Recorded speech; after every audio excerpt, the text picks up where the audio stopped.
Que Deus te abençoe, que Deus te guarde, faça resplandecer a glória dele sobre ti, tenha misericórdia de ti, tenha misericórdia de nós. Precisamos de Deus mais do que tudo nessa vida. Assim como essa caixa aqui precisa comer, precisa tomar água, precisa dormir, precisa se cuidar todos os dias. Você sai sem escovar os dentes? Você vive sem se alimentar pelo menos uma vez por dia? Infelizmente, muitas pessoas estão morrendo de fome. Por quê? Porque o corpo sem alimento, ele não tem sustento para perseverar e continuar funcionando, continuar sobrevivendo. O corpo precisa de hidratação. A gente precisa dormir. Se a gente deixar de dormir, a gente fica doido. A gente não aguenta. Você vê que quando vai chegando a hora de dormir, a pessoa começa a ficar agitada, inquieta. Por quê? Porque ela precisa desse descanso. E quando ela fica sem dormir, nossa, ela fica irreconhecível. Ela fica agitada. Tem pessoas que ficam agressivas. Tem pessoas que ficam irreconhecíveis quando passa a hora de comer, quando passa a hora de dormir, quando passa a hora de tomar um banho. Nós precisamos cuidar desse corpo. E precisamos também cuidar da nossa vida espiritual.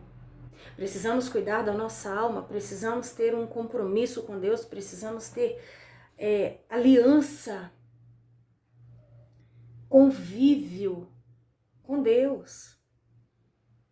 Imagina você acordar e não dar bom dia para a pessoa que mora na sua casa, talvez o pai, a mãe, os filhos, o cônjuge.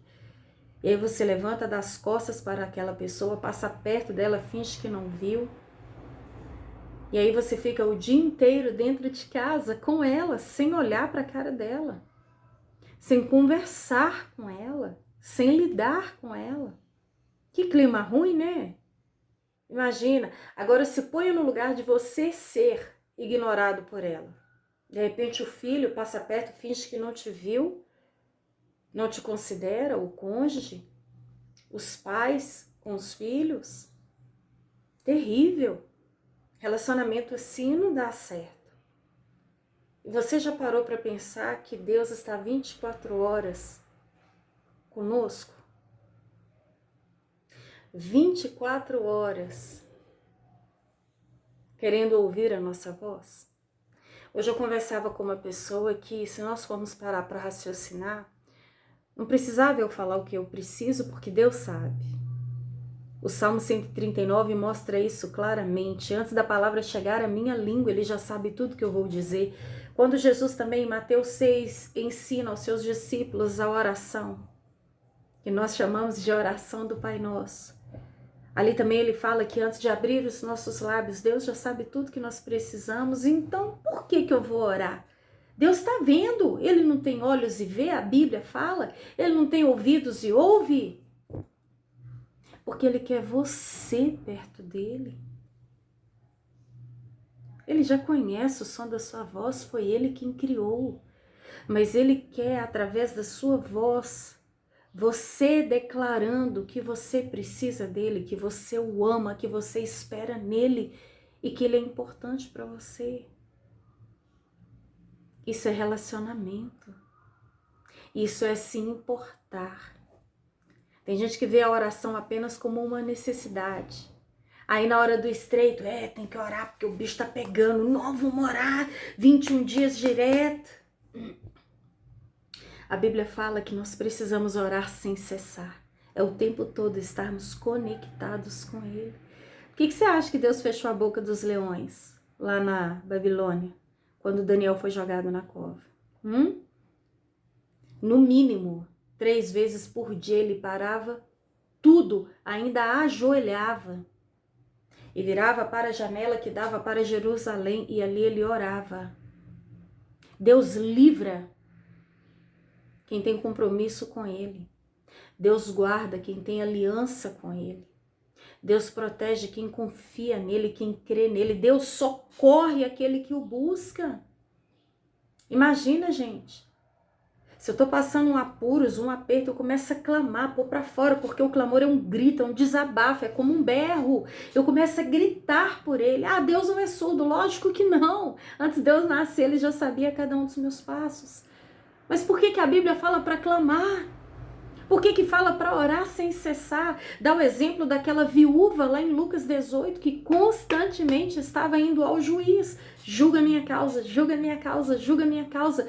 E então Jesus, ele prossegue a parábola dizendo: não fará Deus justiça aos seus servos que clamam a ele dia e noite? Sim, eu digo que fará e depressa. Por quê? Porque clamam dia e noite. Porque na parábola o juiz era iníquo, não temia a Deus, não se importava com ninguém, e ele julgou a causa dela porque ela insistiu com ele.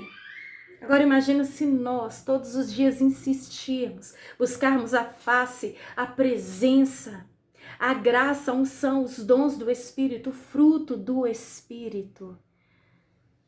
Nós chegaremos num momento em que de fato teremos autoridade para dizer como Paulo: já não sou eu quem vive, mas Cristo vive em mim.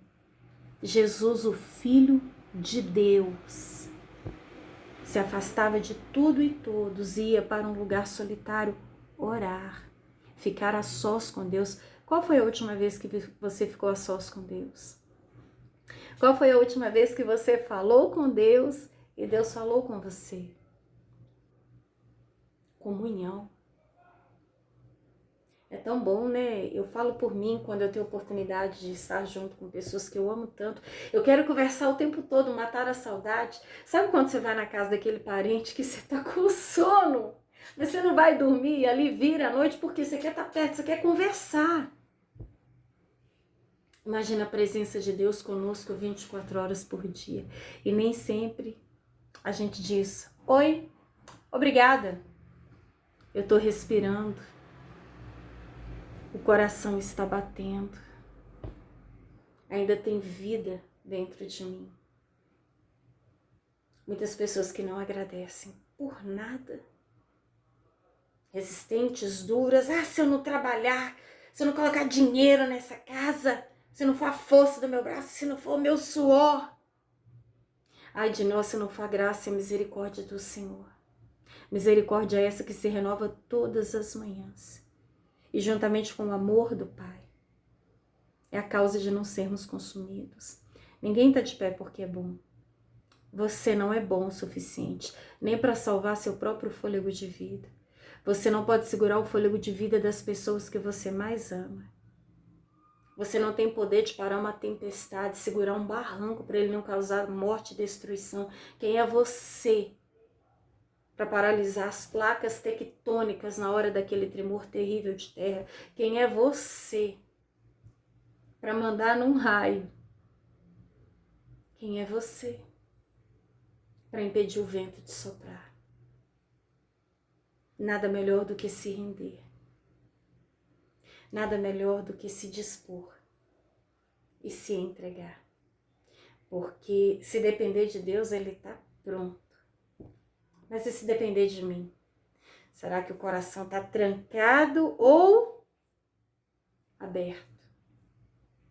Deus não ganha nada com isso. Mas nós ganhamos. Quem convive com nós, quem convive conosco ganha. Vale a pena. De fato, Ele mesmo disse graciosamente: você me buscará e me encontrará quando me buscar de todo o seu coração. Vamos buscar enquanto se pode achar. Vamos clamar enquanto ainda está perto. Nada melhor do que buscar e encontrar esse Deus maravilhoso. Esse Deus que, apesar de ser santo e perfeito, tão grande, Ele se relaciona com nós, mesmo sendo pequenos e falhos. De fato, o amor de Deus nos constrange. Valorize, valorize, porque quem não valoriza perde. Amém?